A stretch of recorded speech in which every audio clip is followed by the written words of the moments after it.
going on, guys? We are back. This is After the Catch presented by PGM. I'm your boy KB. The playoff. What's up? What's up, everybody? How are you, man? Busy weekend. Busy weekend. I'm very not in the dumps. Actually, it sucks that yes, Georgia lost. I'm gonna get there to the point. We lost. All y'all can go somewhere. I do not want to talk to y'all right now. Don't talk to me. We lost, but Notre Dame was the better team, and I hope nothing but the best. Coach Freeman, another black coach. Do what you got to do. Yeah. Yeah, leading the team. I underestimated them. I thought they would not be that hard to beat. They were killing us. So good game. What's up? How you doing, man? I know I watched that South Carolina bowl game, dog. How you doing? Yeah, man. I I was wrong as well. I'll be the first to admit it. I did not think the game. I thought we were going to beat them by multiple touchdowns, to be honest with you. And we'll get into the full thing as far as evaluating the games, but it was a disappointing way to end the year. But still proud of the team. I feel like they're moving in the right direction. I think they kind of let their foot off the gas there at the end, which contributed to the outcome of the game. But yeah, man, let's hop into it. So, well, first thing we're gonna hop into is the bowl game season scores. We did want to say really quickly, because we want to send our thoughts and prayers out to everyone who is either being impacted or know someone who's being impacted by the wildfires in California. It's a catastrophic event. Just wanted to send positive thoughts and love, and again, thoughts and prayers to all those individuals, and everyone is going through a tough time. So just wanted to say that really quickly. But yeah, let's get into these bowl game season scores. Some of the more notable games that we kind of touched on a little bit. We had BYU Okay. absolutely smoking Colorado. It wasn't even a game. It wasn't a game. Yeah. Yeah. And so you had the final score was 36-14. And I know Colorado. They talked about starting their players. Shador played in that game. Travis Hunter played in that game, and it was not close at all. To break down some of some of the stats from the game really quickly. So you had let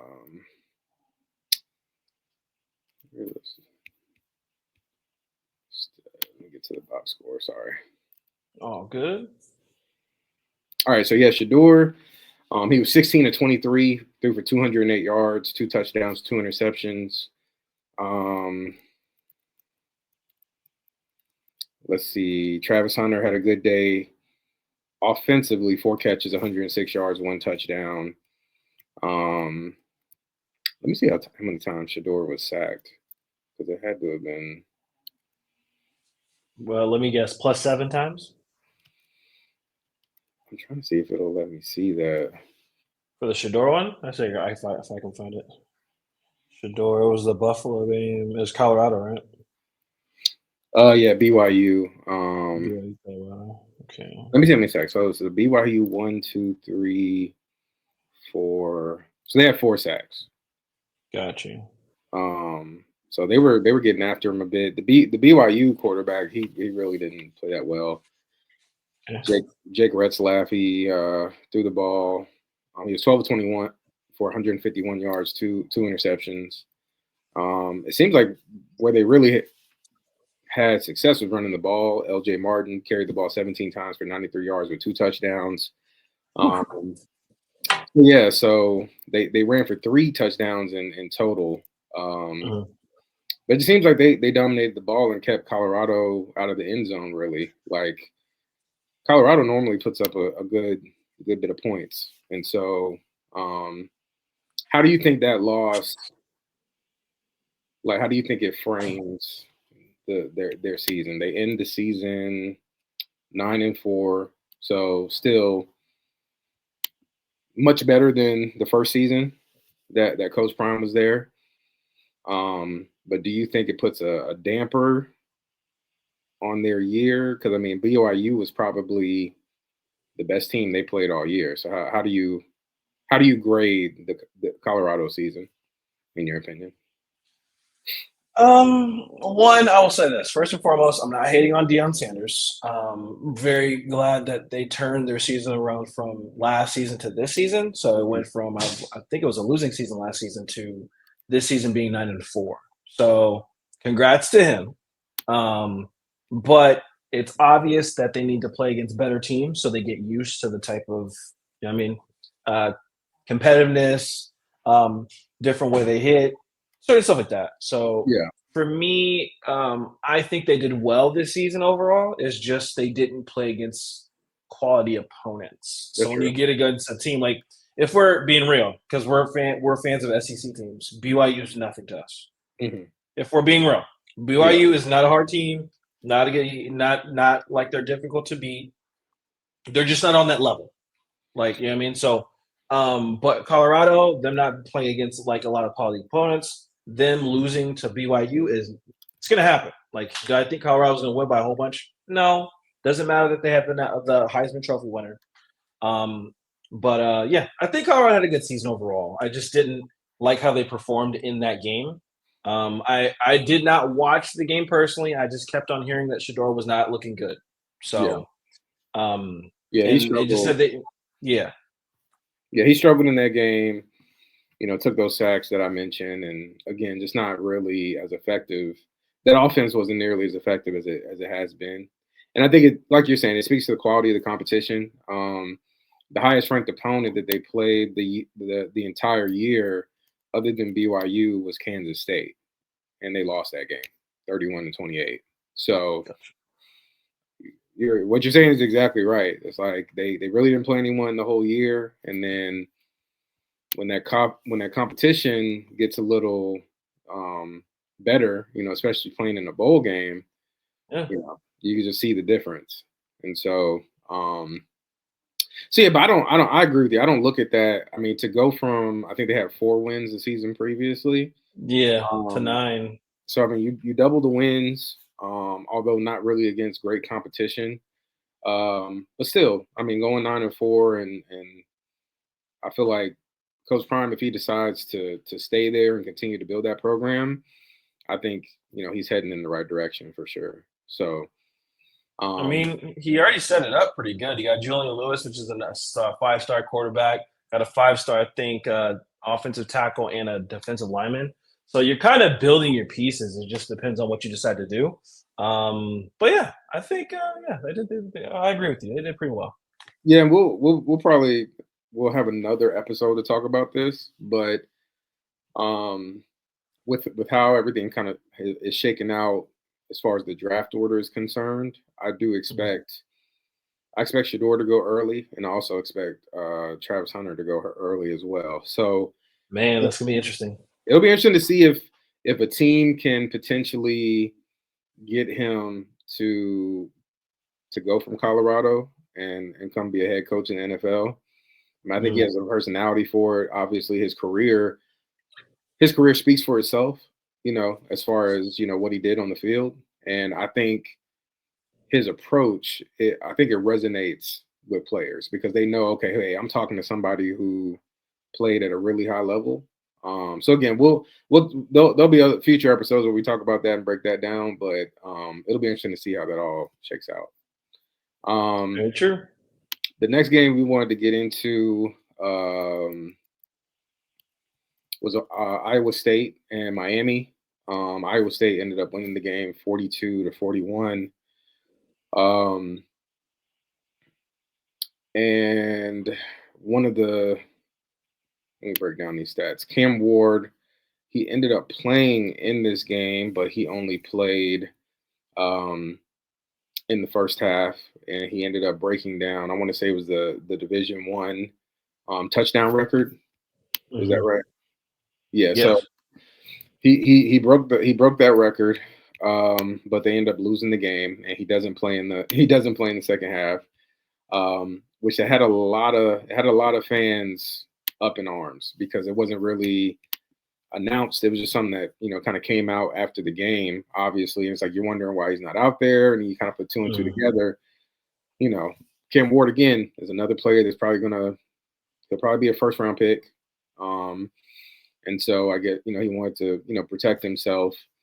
The game was high scoring. Obviously, let me get to these stats really quickly. Um, let's see.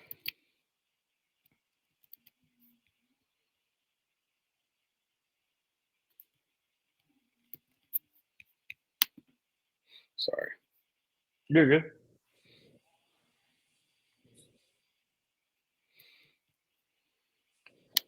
It says Iowa State and Miami. Miami.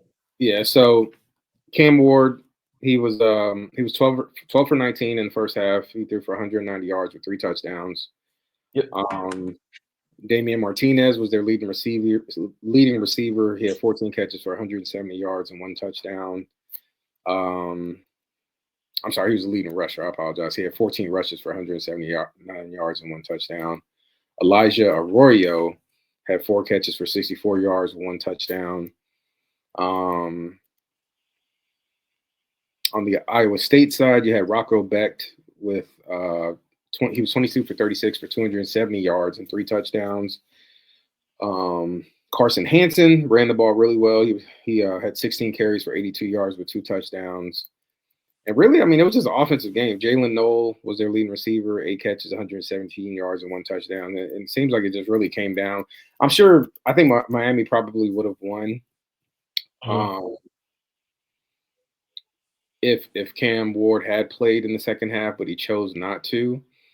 Um, I don't know if you got a chance to take a look at this game, but what were your thoughts on Cam Ward and that whole situation? Do you think he should have did it differently? Do you have an issue with him sitting out? Um, for me, it's getting close to the NFL draft. I understand that. For me, I just the way I feel or I'm talking is how I play. It's either you're playing the whole game or you're not. So Yeah, I don't understand why they did that and just chose to sit just because you want to break a record. You're already going to the NFL. I don't know why you need to break a record or hold one. But maybe there's incentives in his NIL deals if he breaks them and he gets paid a little bit more money. yeah, And those are the guarantee or details we don't know, which maybe we'll find out later when he's done playing football and he'll explain those things. But no, I didn't like it. Especially when it comes down to bowl games because you're trying to winning those bowl games is important not just for him but for the university in general. yeah, So just knowing that he decided to do that, I know he was more like worried about himself and his future and buying himself. But all of the top picks are known to be, or knowing that they're going to be the top 10 first round picks of the draft, they're all getting insurances. They all have insurance on them. So if they get yeah. hurt, there's insurance that that their draft will, their stock won't fall and they still make their money. So with that, I mean, I I don't like it. I guess that's pretty much my explanation on that. I don't like it. What was it? Iowa State just outcompeted and they beat them. Yeah. I'm gonna go ahead and get into the South Carolina game really quickly because obviously, South Carolina Mhm. had a well-known player that also sat out after halftime, which will kind of lead us into that topic. But um, yeah, with South Carolina, disappointing way to end the year. We end up losing 21-17. Um, again, I go into that game thinking like it's not even like not going to be an easy game, but the South Carolina should be able to handle that game. Should be comfortable. Mhm. And South Carolina looked shaky in the first half. There was a change in offensive coordinator. The previous offensive coordinator got hired as the head coach to Appalachian State. And so Mike Shula, who was already on the staff, was promoted to the new offensive coordinator. Mhm. And the offense just didn't really look. It didn't look as potent. I mean, we only put up 3 points in the first half. Um, to get into some of these numbers, Lenoris finished the day with he was 24-34 for 260 yards and one touchdown. Um, Oscar Attaway the third, he led the way, rushing the ball 1469 for one touchdown. Um, Hmm. let's see what else.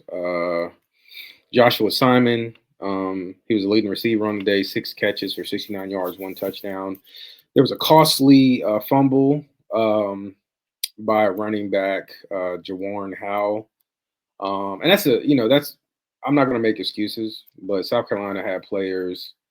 Probably our best player, Kyle Kennard, who will get he'll be an early draft pick, probably going the first or the second round at the latest. But definitely our best player. He wasn't available to us. He decided to sit out the game. Um, Mhm. but yeah, the offense just didn't look as potent as it had, and the defense didn't play with as much physicality as I'm used to seeing. Normally, um, the strength of South Carolina for the large majority of the season has been on the defensive side of the ball. weren't really Mhm. getting we weren't really getting after the quarterback. Um, which I mean, there were a lot of fans complaining about how much the Illinois offensive line was holding. Um, but again, not here to make excuses. Illinois, they took care of the trenches on both sides of the ball, on offense and defense. They kept Lenoris in the pocket and kind of took away his ability to throw the ball. I don't think the offense was nearly as aggressive as it should have been in certain spots. Um, Mhm. and we actually had a chance to win the game at the end on fourth down.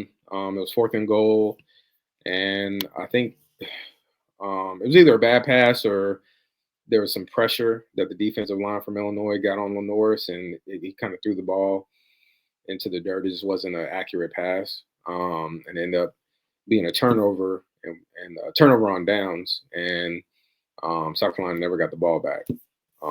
So yeah, disappointing. There were some other elements to this whole game, like you know, I'm sure a lot of y'all saw it, but um, Coach Beamer, who is definitely one who doesn't get too emotional on the sidelines. Brett, the coach of Illinois football, Brett Belima, decided to actually some of the stuff that happened in this game I've never seen before. I've never seen a coach taunt another coach. I've never seen that happen. There was no flag.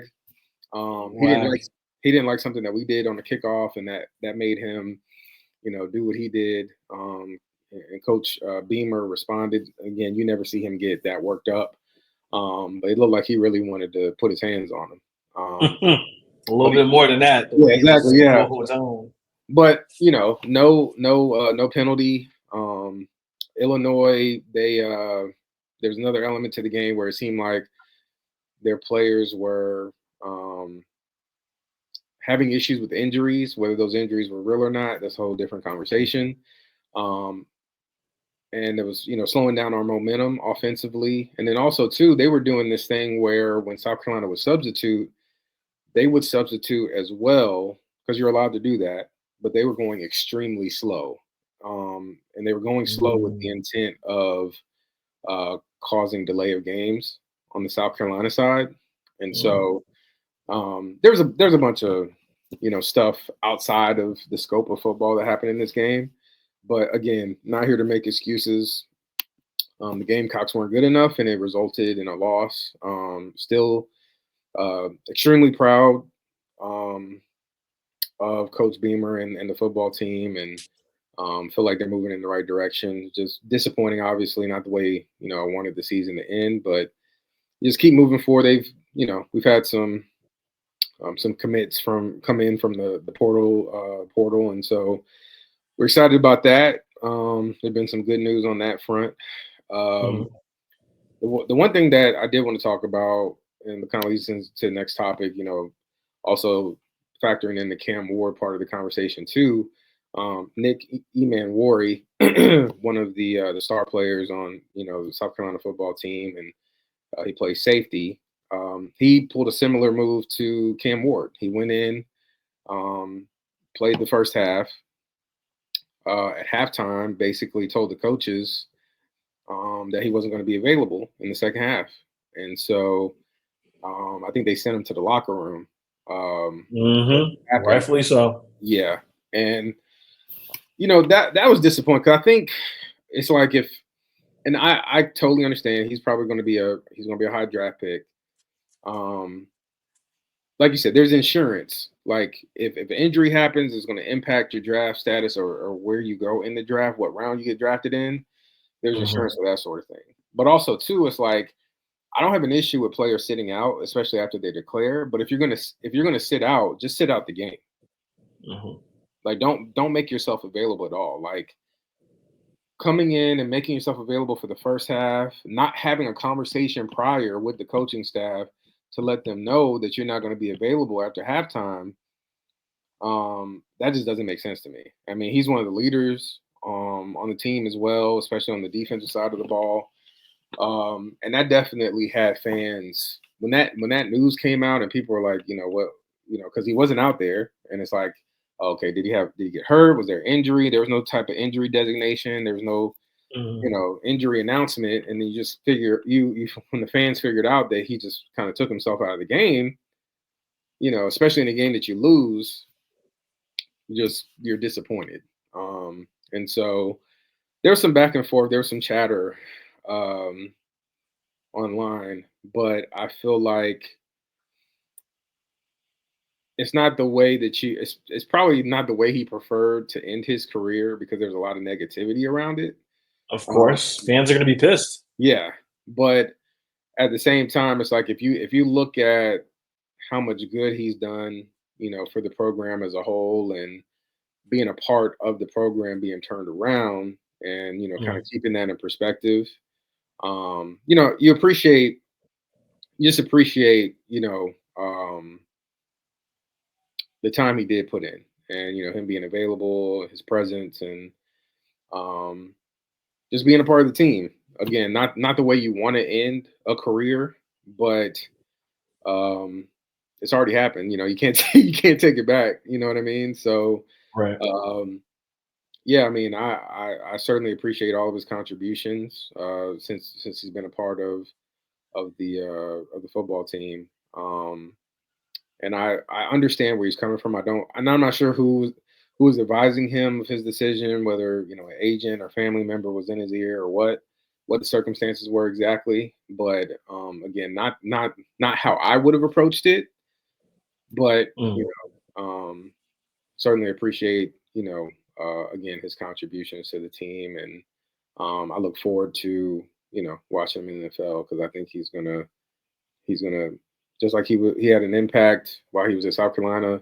I think he's gonna do the same thing in the NFL wherever he gets drafted to. So I'm looking forward to Yeah, looking me forward and to you have seeing the same his views career. on it. Yep, because me and you have the same view on it. It's just Yeah, yeah. Because my thing is, if you choose not to play the whole game, I get it. So now you're giving a freshman experience, so when they step into it, or a sophomore when they step mhm, into it, they can get that experience. And like we were discussing before, even before we hopped on this, there is importance to winning bowl games for universities. That gives a absolutely. better sales pitch to recruit recruits, to get new players from high schools and different high schools, 5-star recruits, 4, 3, it doesn't matter. Just to recruit kids to come and play for you, you can have that on your resume. So it's funny with me. It's kind of funny because I know I have a feeling, I don't know if it's confirmed, but they're just doing that to get their stats so they can meet some type of criteria for their NIL deals. Has to be. Has to be. Because what did Cam Moore do? He what got the most like touchdowns or something like that? He broke a record. Yeah, he So set the record for touchdowns in Division One. I want to say. boom. So it's like it just I want it to make sense, but maybe we'll find that out later down the line. But yeah, I don't agree with it either. Don't play. Play, you play the whole game. Don't, then just don't play. My thing is, if don't allow it to become some sort of big thing. Like if your plan is okay, hey, I'm gonna play in the first half, but hey, let's give some of the young guys an opportunity to play in the second half. Talk to the coaches just make sure you and your coaches are on the same page prior to going into the game. Don't let it be a surprise. Because then it turns into a thing where they're escorting you to the locker room because you just basically blindsided the coaching staff. So, and now it's kind of become it starts to swirl and it becomes this big storyline when it doesn't have to be that way. So it's like either communicate what your intentions are or just sit out the game completely. You know, so Just I think it's saying. I think it's pretty simple. Um, One thing before we get into the college football playoff, um, I did want to. I didn't.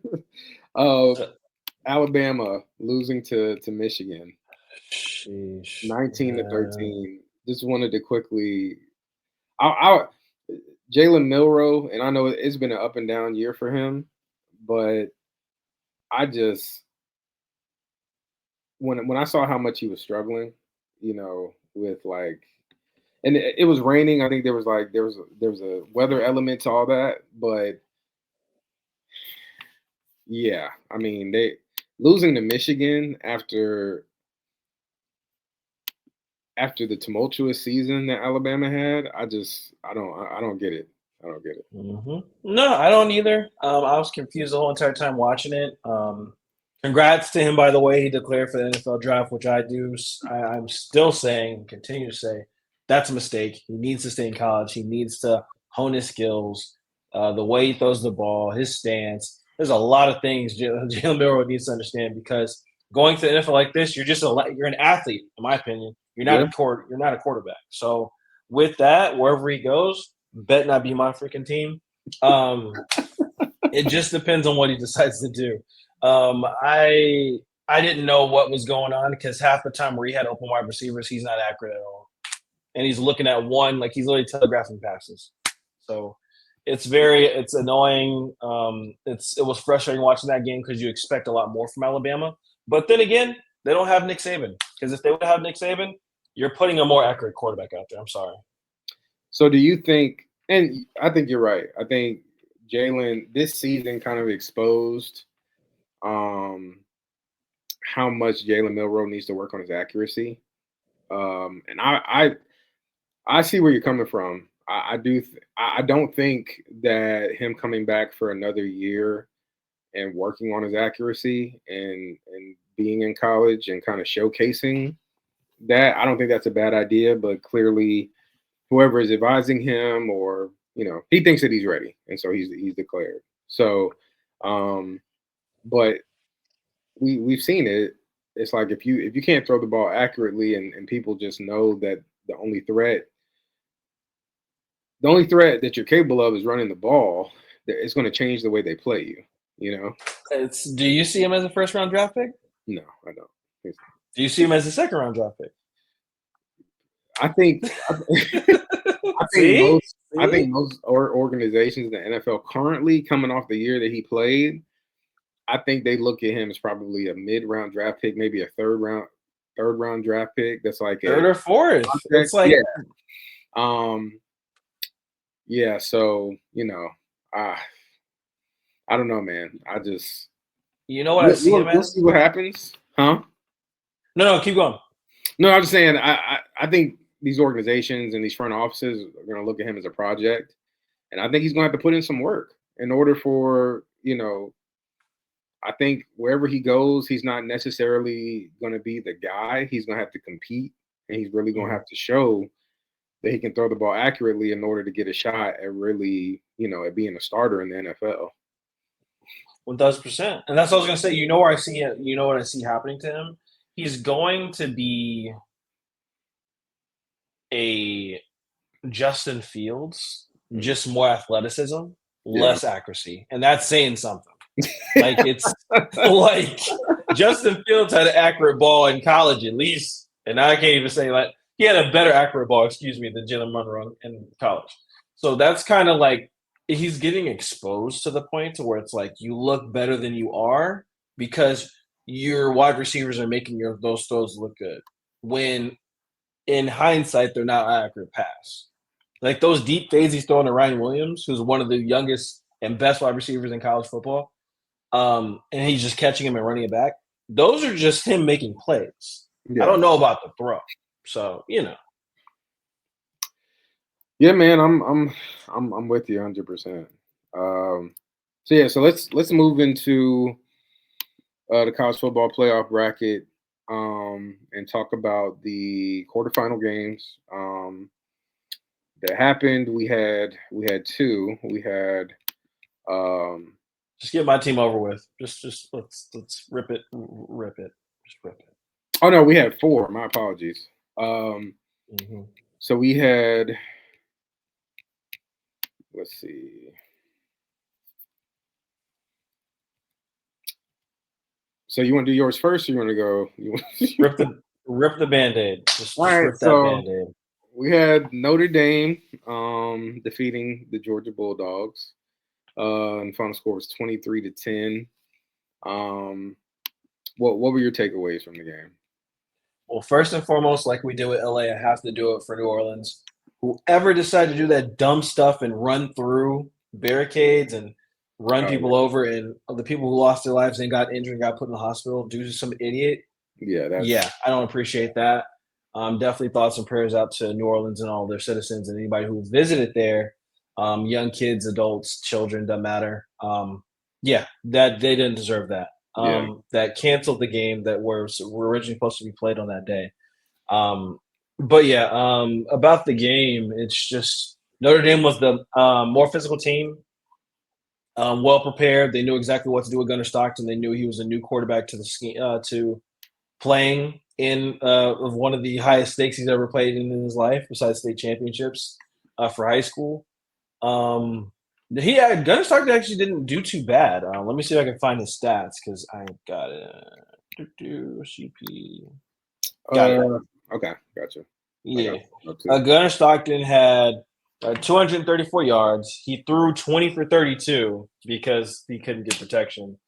Um, one TD and four. So he got sacked four times. So just Okay. inexcusable.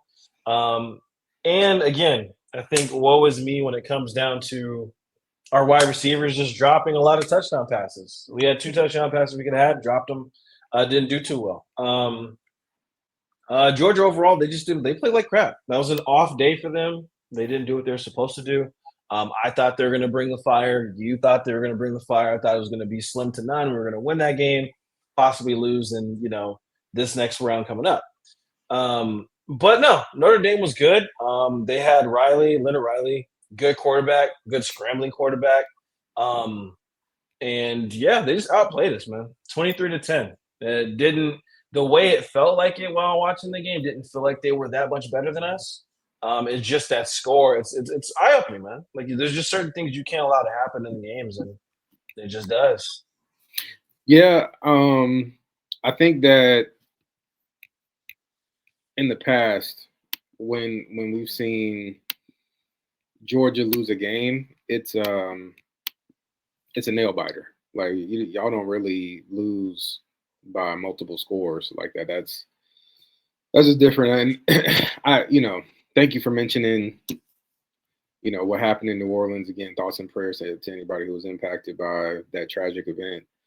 But I do think the game being moved, it could have potentially had an impact on y'all as well, because it's like you're getting ready to play a game. Yep. This tragic event happens, and it kind of knocks your schedule completely off whack. So um, that I think that factored into it a little bit, but then also too, like you said, I think between the injuries, Carson Beck being hurt, not. I think if Carson Beck plays, y'all probably win that game. But Man, it's tough, and I looking at the stats, I wasn't really aware that the Notre Dame quarterback only threw for 90 yards. they had a total of 240 something yards of offense. That's crazy. That's it. Yeah. And we still lost. Like that was probably the lowest I've ever seen. It still confuses me to this day. It's like I'm watching it, and it's like no, like Yeah. that. This is not happening right now. But you know what? It was just, and we both agreed on it. This is probably Kirby Smart's lowest or like worst team he's ever had. together wise, Mm-hmm. but it's just due to the draft, just due to losing players to the draft, and I understand it. And a lot of our players are injured, but no excuses over here. We got our asses kicked. Notre Dame's a better team. Like I said before, Coach Freeman, we're going for our brothers, man, for surely. Definitely do what you got to do. Wanted my coach to kick your ass, but that didn't happen today. Yeah, man. So yeah, we'll see what Notre Dame does in the next round of games, and we'll talk about that matchup here in a few minutes. But Georgia will be back. I mean, one thing we know that y'all stay with a great recruiting class. Kirby Smart is, if not the best coach in college football right now, he's up there with the top coaches. So I was confused why the Indiana coach even won Coach of the Year, but that's just me. yeah, I mean, yeah, I'm not even gonna. Yeah, Think about that. yeah, that's crazy. Very. But yeah, Georgia will be back for sure. So next game we wanted to touch on was Penn State and Boise State. As we kind of predicted in the last episode, it wasn't really a game at all. Penn State won 31-14. Yep. Let me get to the box score. Drew Allar threw the ball. He was 13 for 25 for 171 yards and 3 touchdowns. They ran the ball pretty well. Katrin Allen, he ran the ball 17 times for 134 yards. Tyler Warren, he boosted his stock quite a bit. I heard his name quite a bit. He had 6 That's catches. the running back, right? No, that's the tight end.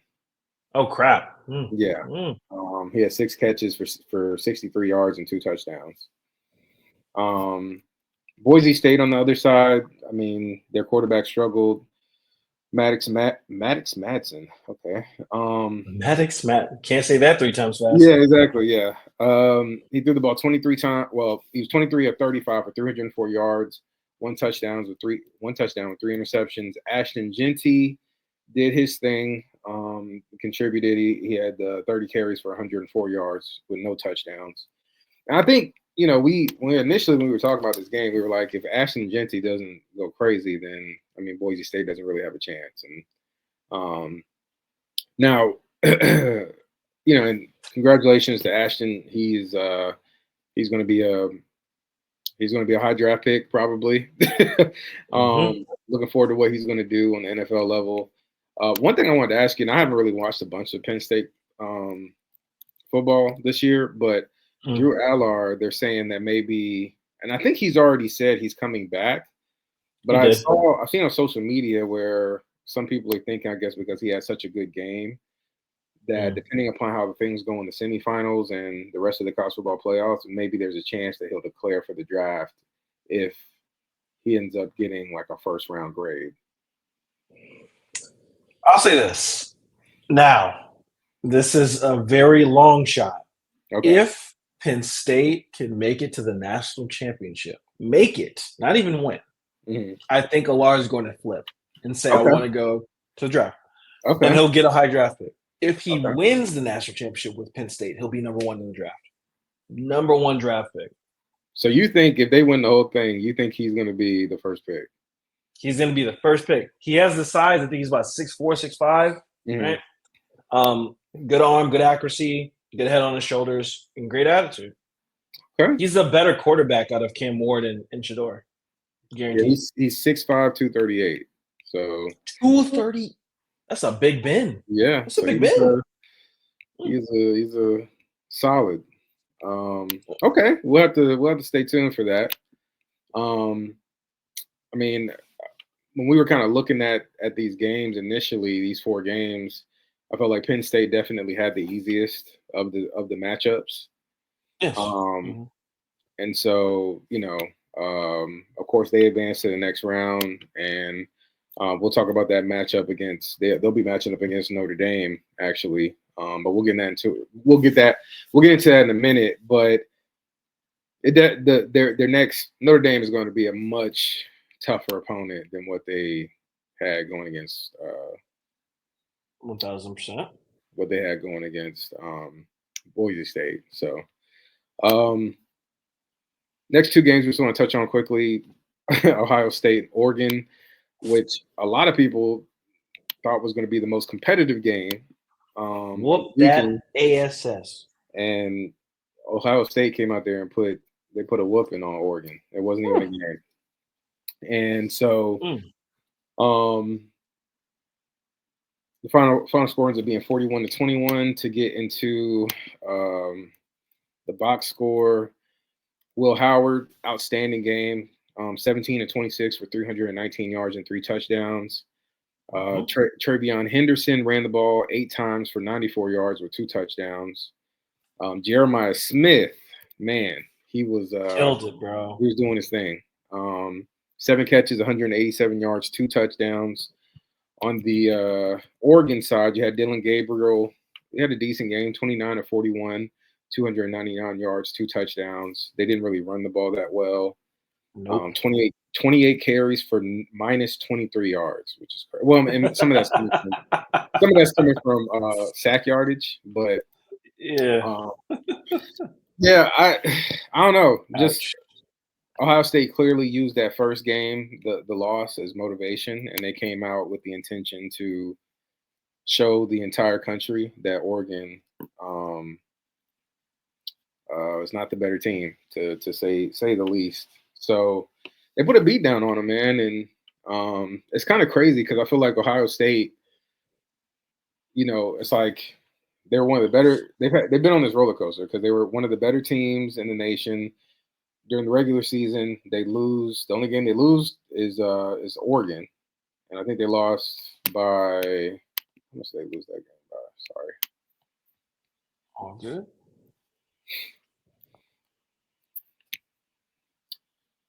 They lose to Oregon by 1 point. Okay. Um, and then you have the super disappointing loss to Michigan, a game that you should never lose. And Okay. so people are kind of thinking at that point that their season is over. Um, and now they're one game away from playing in the national championship game. So yeah, man, they clearly used it as motivation, and they came out there and wanted to prove a point, and they did. And now Oregon is they sent Oregon to the crib. Um, One thing Literally.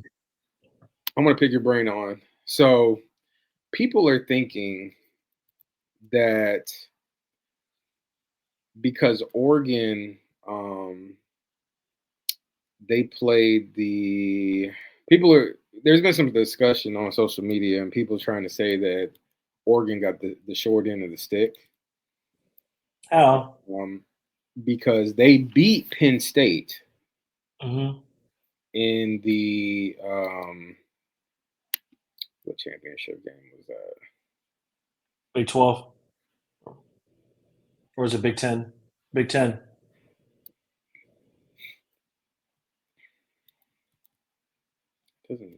Yeah, Big Ten. Sorry.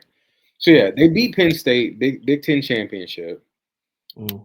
and their reward for beating Penn State is they get the bye. But on the other side of it, Penn State ends Mm. up playing Boise State, and Mm. their reward for being the number one seed is having to play Ohio State. Now, if Ohio State hadn't lost to Michigan, they Mm. probably don't land there. No, they'll probably be in the bracket where we're at. Yeah. So, but people are saying that Oregon kind of got a raw deal because they beat Penn State, and Penn State ends up getting the easier opponent in the second round in the Mm. quarterfinals. So what do you think? There's any? You think that's true? What do you think about that? I mean, no. I think honestly, when teams lose, Oregon, they start picking up on dumb stuff. You know what I mean? Just start to nitpick and say, "Oh, well, we didn't really get the best chances to win." All this stuff. The team you played against that blew y'all out, y'all beat them. Mhm. I think relatively handily. Yeah. So I don't understand what the reason is for pulling that trick out of the book. Oregon was supposed to be the better team. They're number one in the nation, undefeated, didn't lose. Been said. I said I didn't believe they're that good of a team. I think if they got it, went against a well quality team, they were going to lose. said their running backs were not that good because they're running against defenses that are not that good. To me, I just want to like it's Oregon wasn't really what we thought they would be when it comes to actual competition, if that makes sense. I got You know you. what I mean? Like I think if like Oregon would have played against a Texas, I think it would have been the same result, just probably more rushing yardage from Texas. Got you. So it's just kind of different. So it's for Oregon, and on top of that, it's like I'm not trying to knock the guy, Dylan Gabriel, but you've never went against a rush, a good defensive line. Mm-hmm. You just haven't. Any team you played against, you were able to get exactly what you wanted. You were able to run all over the place, scramble all over the place. With Ohio State, they knew exactly what you were going to do because guess what? It's the second time they're playing you. Happened. Same thing, for example, Georgia playing against Texas. We knew each other relatively well because we had certain players and we knew what to do.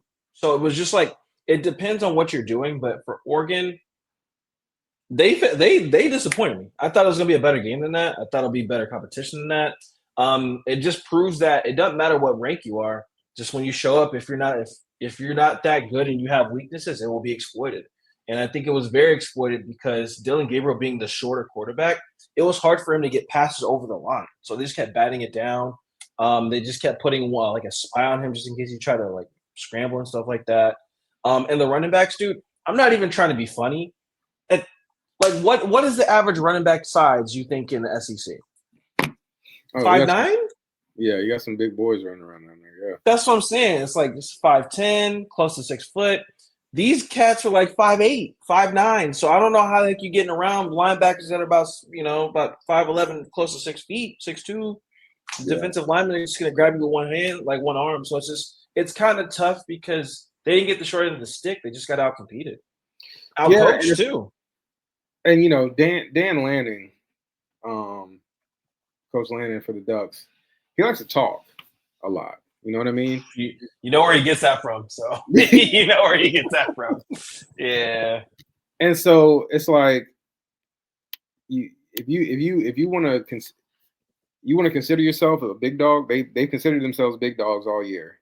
And so if y'all are truly the number one seed, y'all the best team in the nation, it shouldn't matter who you're lining up against. It shouldn't matter Not at all. whether you got the easy road or whether you didn't get the easy road. Like, if you're that team, then it's like we lining up against, like we line it up, check ball. Like let's go. Like and we gonna beat y'all. And that didn't happen. And I feel like, and I don't even feel like it's them. It's the team that's complaining. I feel like it's the fans. Because obviously the fans, you're as a supporter, you want to see your team win.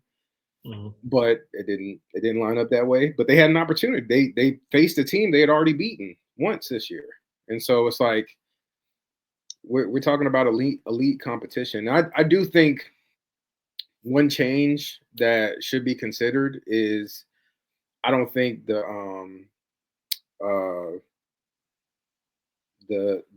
top four the power conferences, it shouldn't winning that conference shouldn't automatically get you a bye.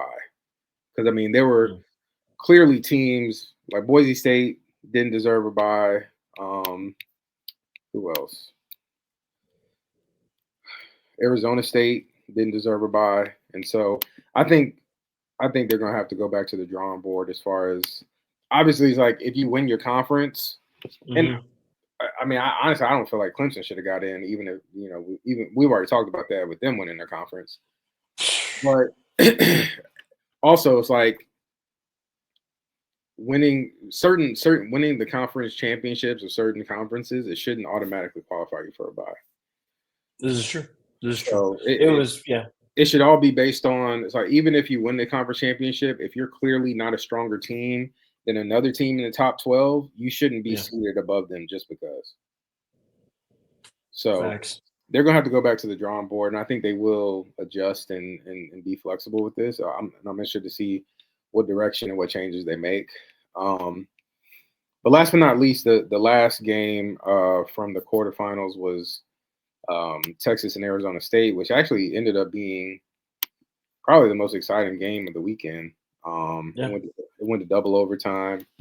Yeah. Texas ended up coming out on top 39-31.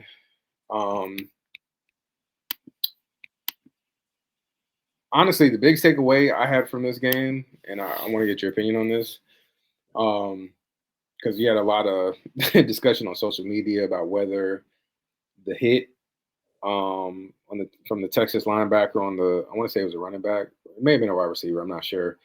They're saying it Mhm. should have been targeting towards the end of the game. I don't know which play. I don't know if you know what play I'm talking about, but they didn't call it. They ended up evaluating it for targeting, but they said it wasn't. Mhm. Mhm. And a lot of Texas fans were upset. I'm sorry, not Texas. A lot of Arizona State fans were upset because Mhm. they feel like, that's a 15-yard penalty, a lot of momentum. I think that might have been their last possession on the game. I'm not really sure, Mhm.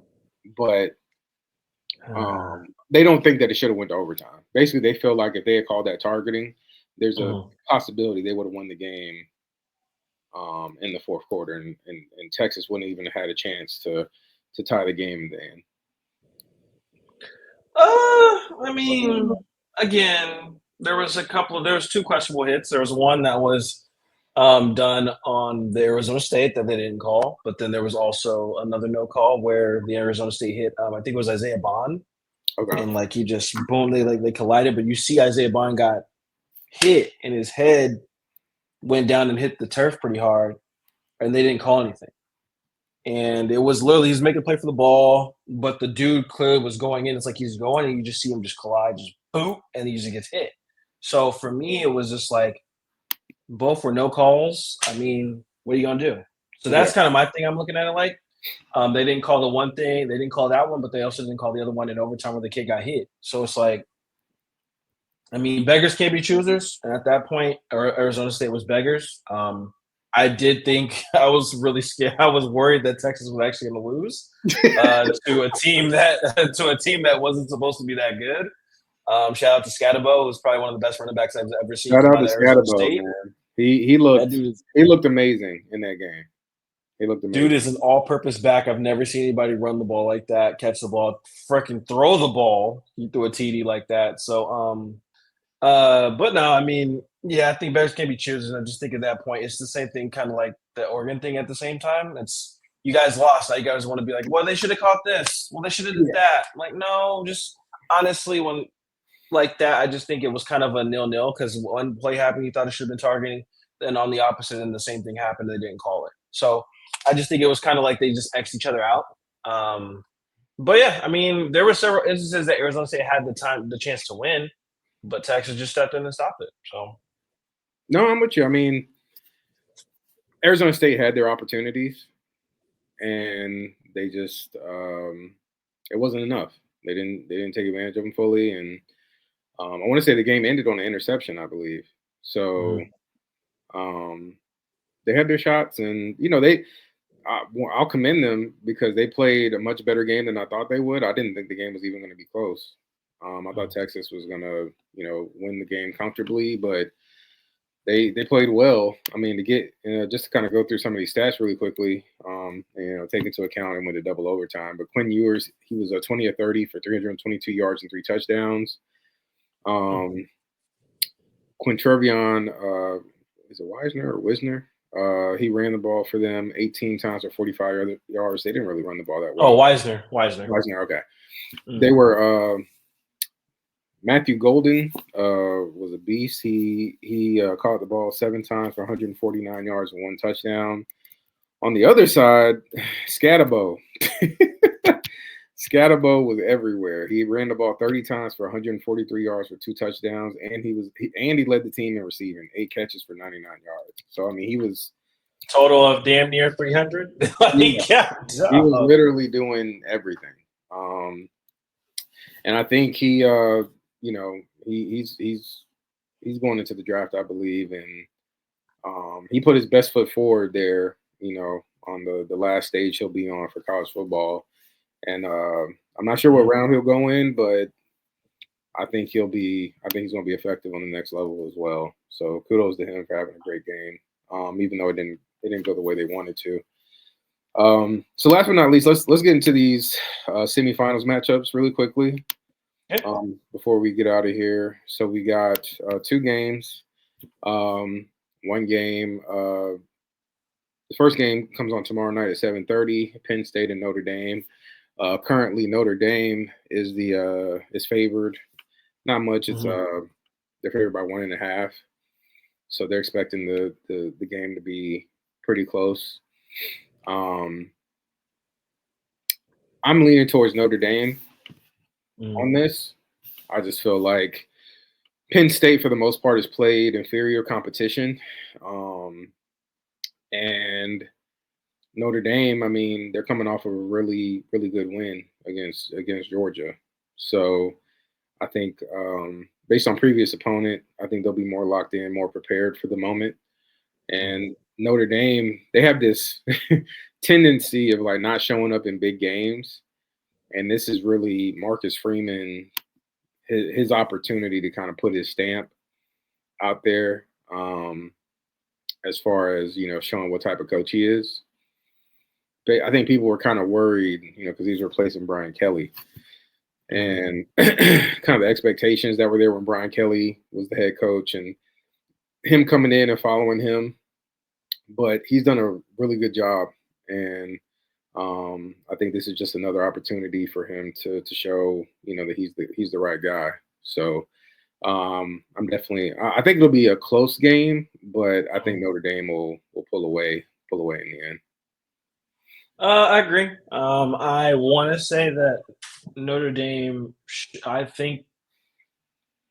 think they're going to win, Hmm. but there's something about Penn State's running backs that it's kind of hard to just be like, yeah, Penn State's just gonna get their ass kicked. I don't Hmm. know. Like their running game is really good, and Drew Alar, if you can't get a sack on him, he could, bro. He could eat those dimes. So I'm just hoping it's gonna be a really good game. But I think at the end of the day, it's going to be Notre Dame that can probably come out with this. But don't sleep on Penn State. I wouldn't be surprised if Penn State ends up winning that game. Yeah, I'm looking forward to that one. Um, so we'll see how that shakes out, and then we got Texas and Ohio State. Ohio State right now is favored 5.5 points. Okay. That game doesn't. It comes on Friday at Hmm. 7:30. So Okay. um, so we'll be getting started on the weekend with that one. Ohio State, man, I just got to say again that I'm proud of the way they turned it around, because a lot of Yeah. teams wouldn't have been able to recover from that loss to Michigan, losing to your rival, Sheesh. heading into the playoffs. A team that you absolutely should not lose to, and so for them to come out and handle Oregon the way they did, um, that impressed me for sure. But Texas, I think I feel like Oregon has a lot of their success based on scheme, Mm. whereas I feel like Texas, like you're going against like real athletes, like a different caliber of athletes. So I think I feel like the game it's not gonna be another blowout. But I do feel like Ohio State, I don't know, they seem to just really be motivated, and they might win it all. They might win, they just might mess around and win it all. That's what I'm saying. Like it's the only time unless Texas can come through and stop them. But they've been struggling, man. A lot of teams they should beat, they're not beating them by. And Ohio State just seems like they're fixated on like we're pissed. People have been talking shit about us since that Michigan game, and Hmm. we're here to show them that we're a good team. No, So absolutely. So this is just a because I mean the thing about it, like I'm sure Ryan Day felt a ton of pressure going into that mhm. Oregon game, because it's like if you lose, you lost to Michigan going into the playoff. You If he loses that game, he's fired Mm. without a shadow of a doubt. Whew. So he's not only playing to win, but he's playing for his job as well. Mhm. And I do feel like, and that's one thing. Last thing I wanted to ask you: do you feel like he's still coaching for after the win against Michigan, taking down the number one seed in the playoffs? Mhm. Do you think he's still coaching for his job, or do you think if he loses, they'll bring him back? Knowing that they might have a chance to go to the national championship, if they make it to the national championship, I think his job is safe. Okay. If they lose tomorrow, I think that's where it's a little bit of trouble. Um, yeah, I want to say he keeps his job Okay. because it's like you didn't think they make a bounce back, and the way they literally like just dropped Oregon, it's kind of hard to just be like, oh yeah, we just fired Ryan Day. Like it's kind of hard to do that. I And mean, I was gonna say on go ahead. Sorry. Oh no, I was just gonna say when it comes down to Oregon, I want to just point out the reason why they're very good is because of the transfer portal too. Like they did not recruit all those people that they got. No, Gabriel, absolutely. yeah, Dylan Gabriel, Oklahoma, like right behind Caleb Williams. So it's like, nah. Yeah, man.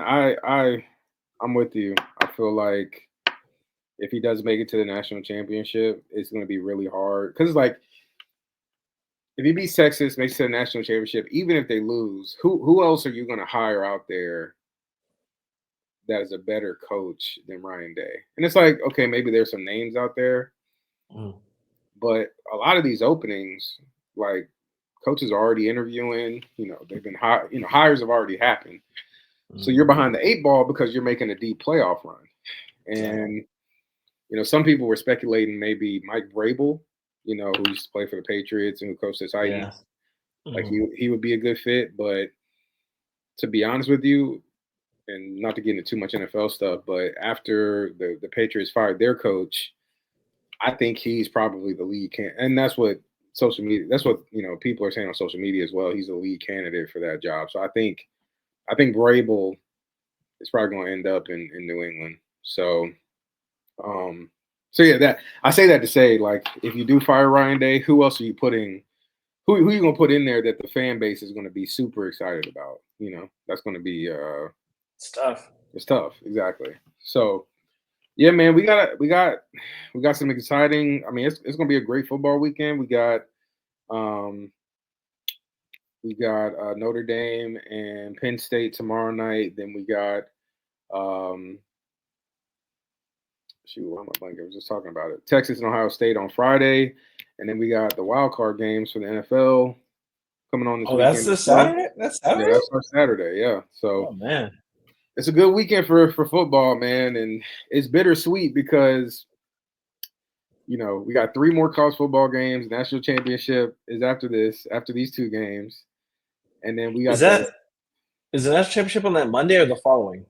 it is January the 20th. So Oh dang, they that's got a way week. out. Yeah, they It's got a week next month. after this. Got Yeah. it. Um. So yeah, I mean it's bittersweet. College football season is starting to um it's coming to a close. The NFL, we got a couple weeks of playoffs, and you got the Super Bowl. I want to say the second weekend in February. So yeah, man, all this wonderful football we've been enjoying all season. It's gonna be the off season here pretty soon. So but yeah, man, Mm. was there anything else you wanted to touch on before we got out of here? I mean, other than both our teams being out, the transfer portal just closed for us. I don't know if you guys picked up any people. I know we picked up quite a few. Um, so not really, man. It's just good football. It sucks that our teams are not in it, but is what it is. You know me, man. I'm looking forward to the next season of Georgia. You're looking for the next season, South Carolina. I'm looking forward to the draft. Oh yeah, my team just fired AP, so I'm actually happy about that. He's gone.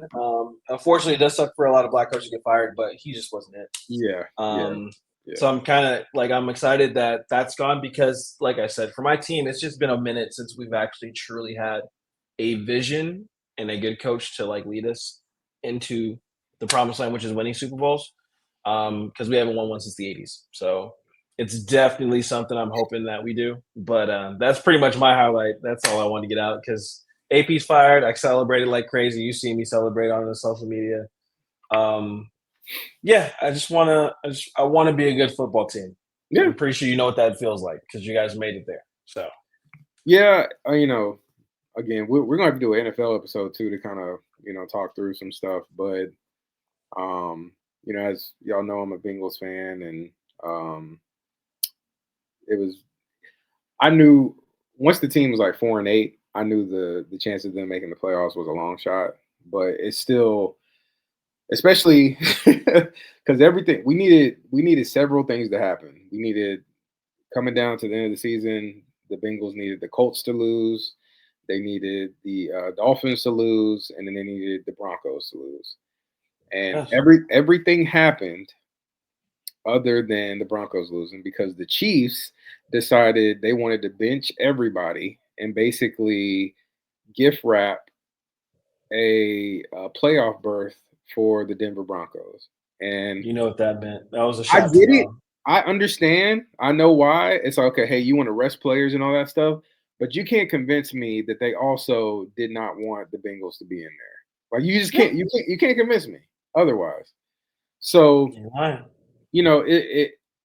it was I knew it was a long shot, like I said, but it was still disappointing, especially because the Chiefs just laid down and wasn't. They might as well not even showed up for the game. Like it was pointless. Um, so yeah, still it was disappointing to watch that happen in real time. But the Bengals had plenty of opportunities that they just didn't take advantage of.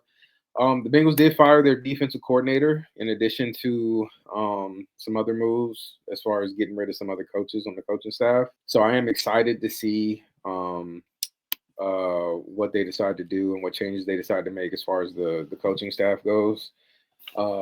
And like I said, just I'm looking forward to the draft, and we'll even with the season kind of ramping down, there'll be plenty of conversation to have around the draft and that sort of stuff. So we'll still be here with you, having conversations as long as y'all are willing to listen and tuning in.